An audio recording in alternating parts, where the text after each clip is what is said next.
Madame la ministre, Madame l'ambassadrice des États-Unis, Monsieur le secrétaire exécutif du G5 Sahel, Monsieur le délégué du CIP, Mesdames, Messieurs les participants, c'est bon? Non, non, ça va, là, il chauffe.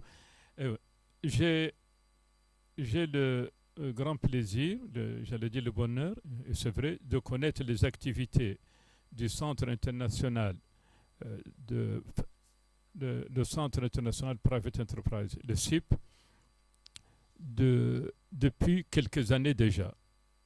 Je partage avec le CIP deux points fondamentaux de son action. Un, l'importance du secteur privé et du développement économique pour lutter contre l'extrémisme, l'instabilité et la promotion de la démocratie. Pour ma génération, le secteur privé, c'était le camp occidental. Il n'y a plus de controverse au niveau international.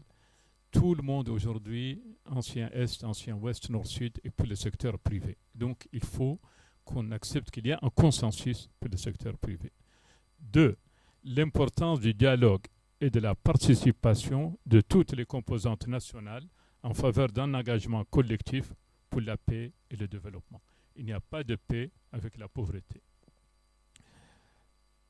Aussi, lorsque mon jeune et dynamique, mais je dois dire aussi compétent compatriote Haroun Sidat, que je connais depuis quelques années, je ne vais pas dire longtemps parce qu'on va dire que je suis vieux, lorsqu'il m'a sollicité pour ce projet, à ses yeux prioritaire, j'ai répondu très favorablement et surtout avec conviction, une priorité à mon avis bien justifiée. Ce projet est important pour notre Sahel dans son ensemble, pour nos pays individuellement, pour leur population, et il l'est aussi pour nos partenaires de développement, quels qu'ils soient. Mais, chers participants, comme vous le savez, la situation sécuritaire au Sahel est devenue chroniquement grave. Elle ne semble pas s'améliorer dans le moyen et le court terme. Par définition, par tempérament, je suis optimiste. Mais parfois, je pense aux situations chroniquement instables de Somalie, de Yémen, d'Afghanistan et d'autres régions. J'espère que le Sahel, à cause des espaces, de la proximité des populations, ne connaîtra pas ce cycle long d'instabilité. Alors, il suffit donc d'examiner les chiffres pour comprendre non seulement l'ampleur des risques, mais aussi les difficultés des acteurs nationaux et internationaux à faire face à cette situation. Une situation engendrée de facto, une situation qui de facto engendrait de très fortes pertes économiques pour les États aux ressources faibles, n'est-ce pas, comme c'est le cas pour tous. Sa mise en valeur des terres,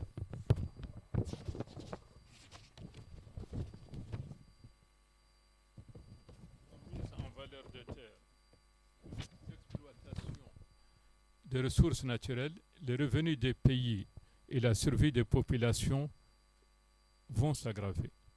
Mais au-delà du terrorisme,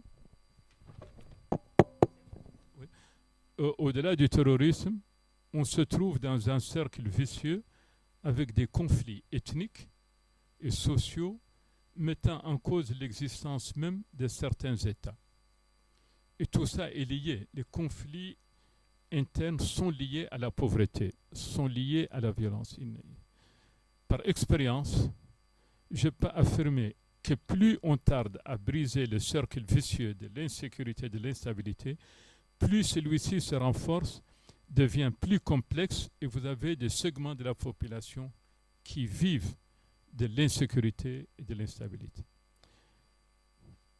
Participants, ces situations sont connues et étudiées par nos pays et nos partenaires internationaux de développement. Aujourd'hui, nos pays récoltent le fruit d'années de mauvaise gouvernance ou de choix économiques hasardeux ou de laxisme en matière d'éducation et du respect des droits. Notre sous-région est au rouge sur l'échiquier international dans les domaines de la corruption, de l'indice de développement humain, d'accès équitable aux services de base et plus spécifiquement, plus mauvais environnement des affaires. Ce ne sont pas mes idées, ce sont les idées de Doing Business de la Banque mondiale. Ce que je viens de dire, c'est la Banque mondiale qui l'a dit. Je ne peux pas étudier le Sahel, donc je cite. Pendant des décennies, les dirigeants et les leaders économiques de la région ont fait la sourde oreille au lieu d'agir et de soutenir les politiques publiques adéquates de promotion de la transparence et des libertés. Mesdames, Messieurs, naturellement, on peut voir le verre à moitié vide ou le voir à moitié plein. Aujourd'hui, comme Sahélien, je peux affirmer que l'espoir existe et qu'on peut changer la trajectoire de la région. Il n'est jamais trop tard et de toute façon, il n'y a pas d'alternative à l'optimisme. Mais les questions se posent et donc que faut-il faire et qui sera responsable de la mise en œuvre des solutions? Que faire? Il faut certes répondre à l'urgence sécuritaire, mais il faut aussi lancer un plan social-économique holistique à l'échelle régionale avec un focus sur des priorités. De manière verticale, on devrait penser aux principaux enjeux. L'éducation et la formation des jeunes, avec en particulier priorité à l'enseignement des femmes, des filles, je veux dire, des politiques portées sur le secteur productif, comme l'agriculture, l'élevage, la pêche, mais aussi les métiers du bâtiment et de nouvelles technologies. Nous ne pouvons pas, dans le Sahel, rester isolés du reste du monde. Autant de pôles qui sont porteurs d'emplois, de richesses et de préparation du futur. Avec la forte croissance démographique dans le Sahel, c'est un sujet dont les gens n'aiment pas beaucoup parler, mais on ne peut pas ignorer la démographie et l'urbanisation rapide dans le Sahel. Le Sahel doit donc penser à la mise en valeur des terres pour fixer les populations, je veux dire pas autoritairement, mais économiquement, assurer leur sécurité alimentaire et naturellement essayer de pouvoir exporter les productions agricoles comme le font des pays comme l'Éthiopie, comme le Kenya, exportent des produits agricoles comme le Maroc. Participant naturellement, le pire n'est pas le plus sûr. Il est encore évitable si nous mettons en une volonté collective en faveur du changement. C'est en cela que le travail et l'approche du CIP sont intéressants et méritent soutien et appui au niveau national et international. Le changement collectif exige le dialogue inclusif et rien n'est plus important que le dialogue avec le secteur privé. Dans nos pays, quand on parle de dialogue, on parle toujours politique. Quand je parle de dialogue avec le privé. Donc que ça soit très clair dans mon esprit, ce qui n'exclut pas d'autres, mais créateur par excellence, le secteur privé, je veux dire, d'emploi, de richesse, mais aussi de légalisme. Il n'y a pas de développement sans le respect des lois et de la légalité. Le Sahel, ou les Sahéliens, annoncent beaucoup de dialogue politique pour les élections ou encore la réconciliation. C'est une bonne chose, sans doute, mais le changement collectif exige un dialogue collectif. Et le secteur privé connaît l'environnement des affaires et peut aider en matière de solutions, mais aussi en matière de mise en œuvre des politiques publiques. C'est très important et je suis content de voir beaucoup de jeunes, y compris des femmes, dans le secteur privé. Et je dois dire aussi, Madame la Ministre, que les femmes mauritaniennes ont toujours été actives. Et il faut qu'on continue à soutenir cet aspect.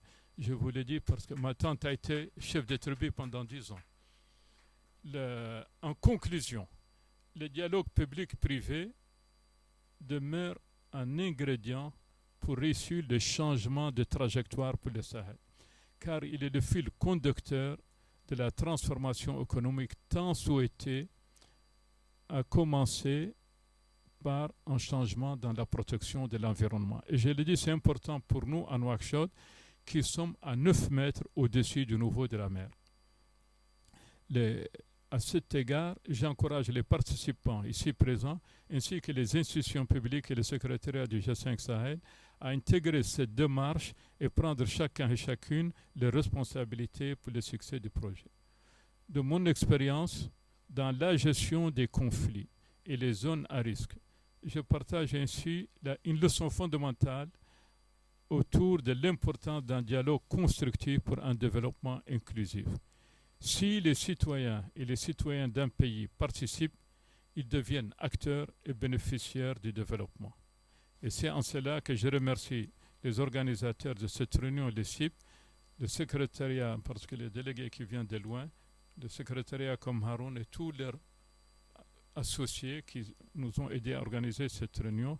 Je remercie les diplomates, l'ambassadrice des États-Unis, le secrétaire général du G5 Sahel et bien sûr la ministre pour leur participation pour rehausser et encourager ce travail. Il n'est jamais tard, il faut encourager. Je vous remercie et bon succès à votre.